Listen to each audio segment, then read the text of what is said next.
karena merasa dirinya benar, Benar. dan melihat orang Dan lain orang dengan lain pikiran. salah. Iya. Itu radikal kan Habib? Iya, Menganggap apapun yang tidak sama dengan dia salah.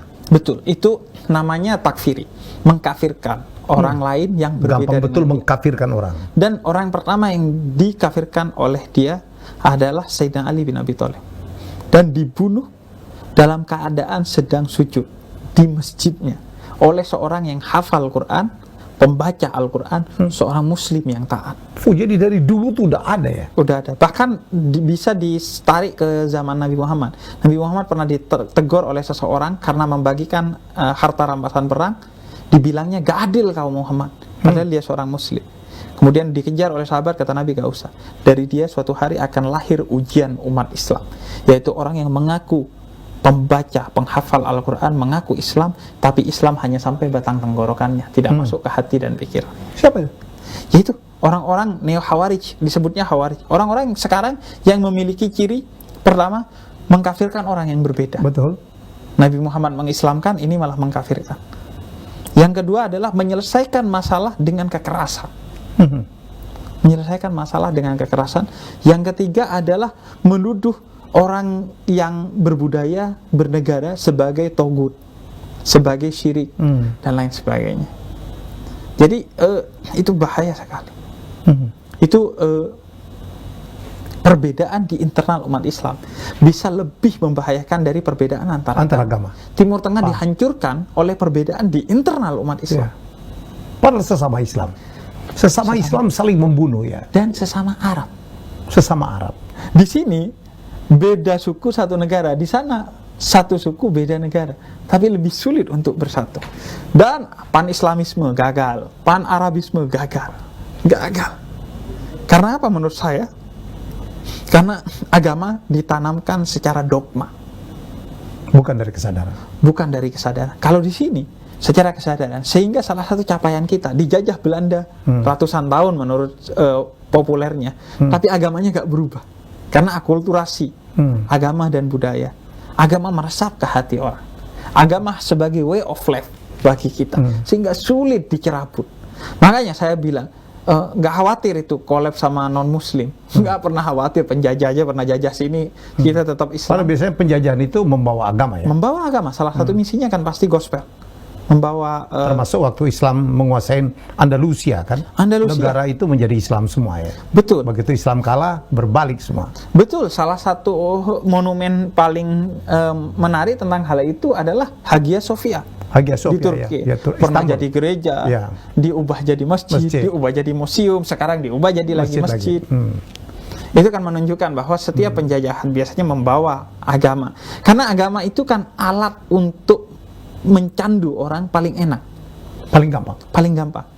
Agama atas nama agama, membunuh atas nama agama, menyebarkan hoax itu baunya anyir, tapi kalau dibungkus dengan agama seolah-olah wangi. Karena itu banyak hoax atas nama agama. Imam Turmudi mengumpulkan ratusan ribu, bahkan konon lebih dari 1 juta hadis pertama kali, tapi dipilih hanya ribuan. Karena ternyata mayoritas hadis yang dikumpulkan itu adalah hoax atas nama Nabi Muhammad. Jadi dari zaman Nabi Muhammad itu ada hoax juga? Hoax. Padahal Nabi Muhammad sudah mengancam dengan tegas. Kata Nabi Muhammad, siapa yang menyebarkan hoax atas nama aku, tempat duduknya sudah standby di neraka. Meskipun orangnya belum masuk, tapi tetap aja orang. Makanya hoax atas nama agama itu sudah ada sejak zaman Nabi, tidak takut kepada Nabi.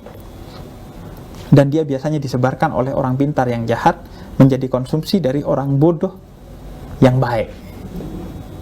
Banyak orang yang baik, tapi dia gak bisa membedakan mana hoax mana enggak. Riset terbaru saya baca, 63% orang Indonesia gak bisa bedakan mana hoax mana enggak. Bahkan lucunya Bang Helmi, saya beberapa hari lalu ngepost saya jualan buku, saya ngepost buku, beli di sini, saya kasih akunnya. Komen pertanyaannya Bang Helmi, belinya di mana, Bib? Literasi kita. Dari nggak nyampe 1 paragraf, Bang Helmi.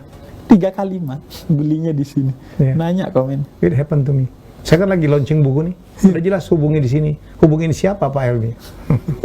Literasi kita sangat rendah. Orang Jepang di halte baca buku, orang Indonesia di perpustakaan pacaran. Literasi kita. Dan bagi saya itu salah satu bencana terbesar kita. Literasi yang rendah. Literasi yang rendah. Itu gampang diperdaya ya. Termasuk umat Islam. Ayat pertama, Iqra, bacalah. Karena dari membaca itu kamu akan selesai urusan dunia dan akhiratmu. Kamu aman di dunia dan akhirat. Tapi literasi umat Islam itu rendah sekali. Sekarang Bang Helmi, saya sering bilang Imam Ghazali itu karyanya berapa banyak. Padahal risetnya gak dibantu dengan Google, alat tulisnya gak dibantu dengan laptop. Saya nulis buku, ini buku saya sudah setahun. Gak bisa nulis buku lagi, Bang. Itu literasi kita rendah sekali. Rendah literasi dalam hal menulis, membaca, atau apalagi sekarang dengan kritikal dalam reading, membaca dengan cermat. Apalagi dengan budaya medsos sekarang, Habib ya. Apalagi belum tahu kebenarannya di repost. Betul. Ya, itu terjadi, dan ini termasuk penanggulangan COVID itu banyak sekali hoax yang betul. Makanya tidak bertanggung jawab. Saya sering bilang tantangan kita sekarang bukan hanya pandemi, tapi infodemi. Ya, infodemi gimana? Hoax tentang pandemi, hoax tentang vaksin. Vaksin nggak vaksin, gue mati kok, Bib. Iya, makan nggak makan juga lo mati. Apakah lo kemudian memilih untuk nggak makan? Nggak makan. Bib, jangan takut corona, takutlah kepada Tuhan. Sayyidina Umar orang yang paling pemberani dan paling beriman. Ketika masuk ke Syam ada pandemi di sana, beliau mengurungkan. Kata beliau, saya lari dari satu takdir menuju takdir lainnya. Hoax di mana-mana sekarang. Atas nama. Jadi ini bencana yang bisa jadi lebih besar dari pandemi. Orang dibunuh bukan karena pandemi, karena hoax. Ada satu kisah di Twitter yang sempat viral. Bagaimana ayahnya mati karena hoax di grup WhatsApp. Wah, jangan takut. Akhirnya ayahnya tetap melakukan ini dan itu, akhirnya mati karena corona. Makanya saya bilang kadang kunci hidup bahagia adalah keluar dari grup WhatsApp.